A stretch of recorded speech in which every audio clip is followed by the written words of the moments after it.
Je suis peut-être plus apaisée aujourd'hui qu'à l'époque, moins hantée par la peur et le chagrin, mais il reste un petit quelque chose de dangereux dans mon reflet. La possibilité que je me tire à tout moment pour m'enfoncer dans les recoins domptés du monde sans jamais regarder en arrière. Mais je suis déterminée à ne pas le faire. C'est ici que je suis le plus en sécurité. Tomber sur Cape Carnage après avoir essayé, en vain, de fuir mon chagrin, c'était comme découvrir un portail magique vers un monde où je pourrais devenir n'importe qui. Peut-être pas un nouveau départ, mais ce qui s'en rapprochait le plus. C'est chez moi dorénavant, et on a besoin de moi ici. Je me penche vers le miroir, me rapprochant jusqu'à ce que mon souffle embue la vitre. J'écarte ma frange de mon front. Il y a une ligne plus claire à la naissance de mes cheveux, avant qu'ils passent à un brun si foncé qu'il est presque noir. Mes racines blondes. Parfois, j'ai l'impression que mon corps lutte contre celle que j'ai décidé de devenir.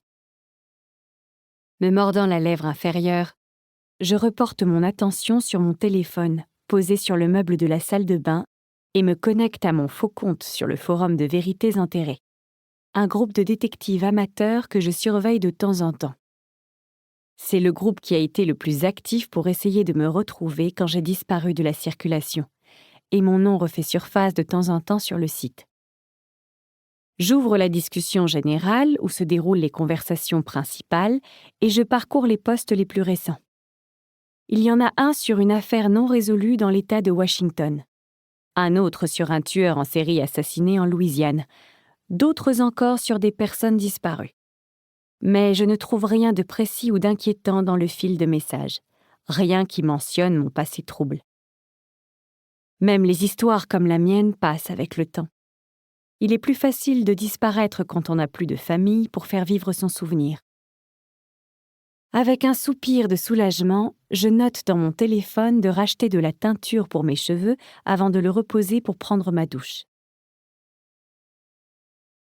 Il est midi tout juste passé quand je quitte la maison par le côté sud de l'immense domaine de la propriété.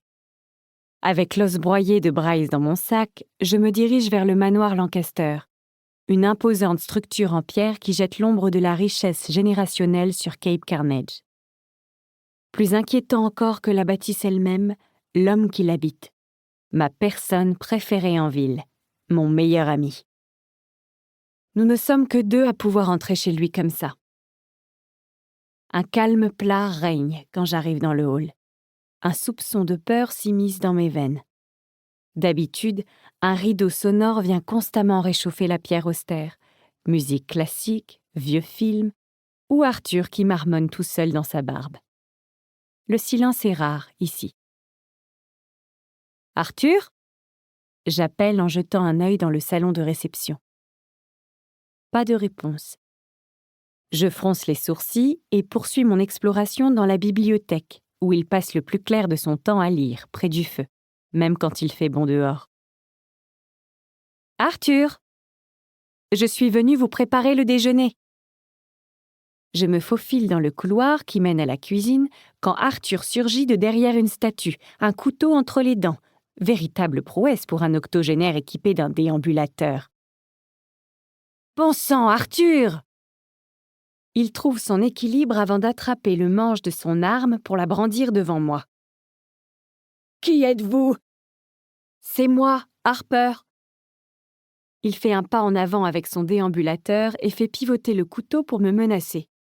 « Si vous êtes ici pour me cambrioler, je vous plante !»« Je ne suis pas là pour vous cambrioler, je suis Harper, votre jardinière. J'habite dans le cottage. » Une confusion fugace passe sur le visage buriné d'Arthur. « Je suis ici pour préparer votre déjeuner, comme tous les jours. »« Le déjeuner ? Que diriez-vous de votre sandwich préféré aujourd'hui ? Pastrami et pain de seigle. Vous avez faim ?» Arthur cligne des yeux et ses épais sourcils blancs se soulèvent. Le brouillard de son esprit semble se dissiper juste assez pour qu'il abaisse son arme. Un morceau de mon cœur tombe avec. Je tends la main et il la regarde comme s'il essayait de découvrir des secrets enfouis sous les lignes qui courent sur ma paume. « Harper !» finit-il par dire en déposant le manche du couteau dans ma main. Bien sûr, je vous ai prise pour un voleur. Quand je hausse un sourcil d'un air dubitatif, il plisse les yeux et affirme. Quelqu'un vient de me voler mes affaires. M'efforçant de garder une expression neutre, je le prends par le bras et l'emmène vers la cuisine. Qu'est-ce qui vous fait croire ça? Mes chaussures ont disparu. On vous a volé vos chaussures? Oui. Pourquoi? Ce sont des Stefano Ricci, marmonne-t-il, comme si je savais ce que ça voulait dire. Et quelqu'un voudrait vous les voler parce que... Parce que ce sont des Stefano Ricci, répète-t-il en levant les yeux au ciel, comme si j'étais la pire des emmerdeuses. Elles sont exquises. D'accord. Para seguir escuchando este audiolibro gratuitamente, haz clic en el enlace de la descripción y podrás escucharlo completo sin coste gracias a la prueba de 30 días de Audible.